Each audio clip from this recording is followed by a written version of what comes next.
ফিলিস্তিনের গাজা ভূখণ্ডের যুদ্ধকে সম্মান জানিয়ে নিজেদের সবচেয়ে বড় ড্রোনের উন্মোচন করেছে ইরান। এই ড্রোনের নামও দেওয়া হয়েছে গাজা। স্থানীয় বার্তা সংস্থা মেহের নিউজের প্রতিবেদনে এ তথ্য জানানো হয়। এতে বলা হয়, দীর্ঘ 15 মাস ধরে গাজা উপত্যকায় ফিলিস্তিনিদের সংগ্রামকে সম্মান জানাতেই এই উদ্যোগ। ড্রোনটি একসাথে 12টি বোমা বহনে সক্ষম বলে জানিয়েছে ইরান রেভলিউশনারি গার্ডসের commander in chief major general Hossein Salami. এটি সীমান্ত নিরাপত্তার জন্য পরিচালিত অভিযানে ব্যবহার করা হবে বলে জানানো হয়েছে। গাজায় 2023 সালের 7 অক্টোবর থেকে শুরু হওয়া ইসরায়েল হামাস যুদ্ধ বর্তমানে কিছুটা অবসান হয়েছে বলা যায়। চলতি মাসেই গাজায় কার্যকর হয়েছে যুদ্ধবিরতি চুক্তি।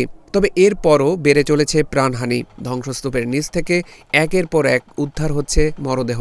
15 মাসের যুদ্ধে নিহত হয়েছে 47,300 জনেরও বেশি, আহত হয়েছে 1 লাখের বেশি মানুষ।